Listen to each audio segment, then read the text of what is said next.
এটা প্ৰিন্সিপল মনত ৰাখিবা এইবোৰ হ'লে পঢ়াত মন নবহে মই সেইভাবে কৈছোঁ জীৱনত এনে কিছুমান কাম হয় এনে কিছুমান প্ৰসংগ আহে আমি প্ৰসংগবোৰক যাব দিব লাগিব কি কৰিব দিব লাগিব যাব দিব লাগিব we should allow some things in our life some incidents of our life we need to let it go সেইটোতে ধৰি থাকি এইটো কিয় হ'ল ধৰা কোনোবাৰ দেউতাই কিবা এটা প্ৰসংগত ক'ৰবাত এটা সমস্যাৰ সৃষ্টি হৈছে তুমি ষ্টুডেণ্ট দেখি আছা মোৰ লগত এনেকুৱা হ'ল মোৰ দেউতাৰ লগতে কিয় এনেকুৱা হ'ল হে ভগৱান তুমি ইমান বেয়া আজিৰ পৰা ধূপ চাকি নজ্বলাওঁ যিকোনো এটা ইনচিডেণ্ট যদি আনফৰ্চুনেট ইনচিডেণ্ট জীৱনত আহে সকলোৰে জীৱনত আহিব কেতিয়াবা নহয় কেতিয়াবা সেইটো তুমি এৰাই চলিবা সেইটোক চেঞ্জ কৰাৰ কাৰণে চেষ্টা কৰি পৰিৱৰ্তন কৰাৰ চেষ্টা কৰি আমি জীৱনৰ অধিকাংশ সময় কি কৰোঁ পাৰ কৰি দিওঁ যিটো নাই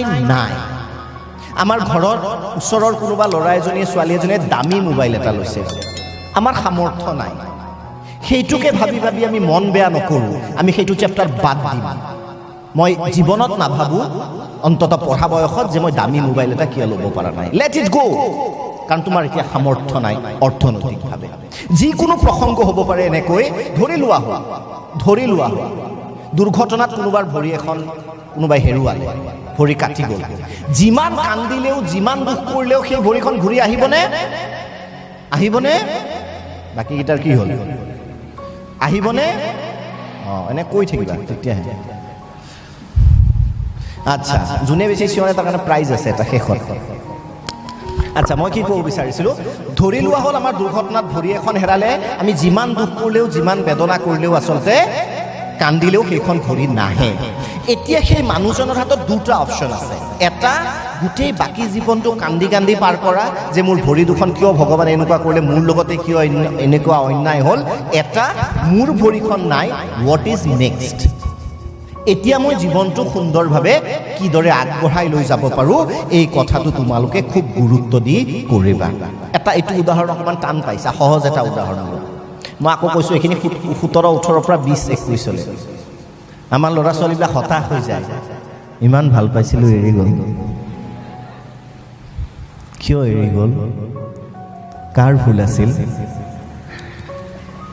এই ধৰণৰ কথাত বহু মই এইভাবে কৈছোঁ these are the practical problems এইটো ছাৰে বেয়া পাব নালাগে এইটো বয়সত চলে মানে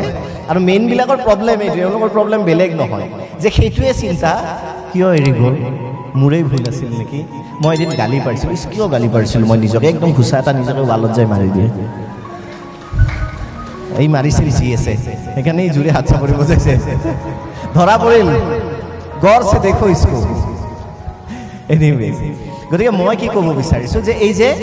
প্ৰব্লেমটো কি হয় যে কিয় এৰি গ'ল মোৰেই ভুল আছিল নেকি মই এনেকুৱা কৰিলোঁ সিদিনাখন মই খং নকৰা হ'লে আজি এনেকুৱা নহ'লহেঁতেন এই কথাবোৰ ভাবি এটা মিনিটৰ বাবেও নিজৰ জীৱনৰ সময় খৰচ নকৰিবা যিটো হৈ গ'ল যিটো ঘূৰি নাহে সেইটোক লৈ তোমাৰ বৰ্তমান নষ্ট কৰাটো কোনোপধ্যেই গ্ৰহণযোগ্য নহয় আজিৰ পৰা সদায় পজিটিভ কামত নিজকে ব্যৱহাৰ কৰিবা সেই কথাবোৰ ভাবি সময় নষ্ট নকৰিবা বান্দৰ কোন তোমালোক নহয় এটা বান্দৰ ধৰিবলৈ একাংশ চিকাৰী এটা টেকনিক ইউজ কৰে তেওঁলোকে বিচাৰি নুফুৰে বান্দৰটোক কি কৰে জানা এটা বটলত যোৰ সন্মুখভাগ নেৰো থাকে তাত তাৰ প্ৰিয় খাদ্য বটলটোৰ ভিতৰত ভৰাই দিয়ে বান্দৰটোৱে কি কৰে আহি কেনে সেই প্ৰিয় খাদ্যটো হাতেৰে চুই চায় এতিয়া বান্দৰে যদি ইচ্ছা কৰে হাতখন উলিয়াই মানে খাদ্য আৰু হাত দুইখন ওলাই নাহে হয় হাতখন ওলাই আহিব নহ'লে খাদ্যৰ সৈতে হাতখন ওলাই কেতিয়াও নাহে বান্দৰটোৱে বাৰে বাৰে চেষ্টা কৰে যে খাদ্যখিনি মই উলিয়াই নোৱাৰে আৰু খালী হাতখন সি উলিয়াই নানে কিয় নানে কাৰণ তাৰ প্ৰিয় খাদ্য বস্তু বটলটোৰ ভিতৰত আছে ঠিক তেনে সন্মুখীনত চিকাৰীয়ে আহি সেই বান্দৰসমূহক ধৰে এটা ট্ৰেপ বান্দৰটোৰ ভুল কি জানানে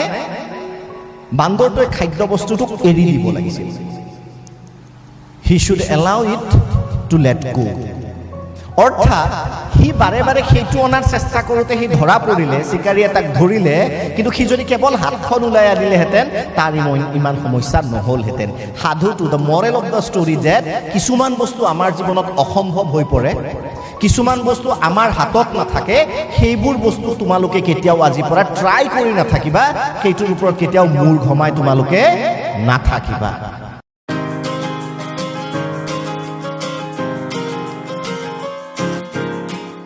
দীপক শৰ্মা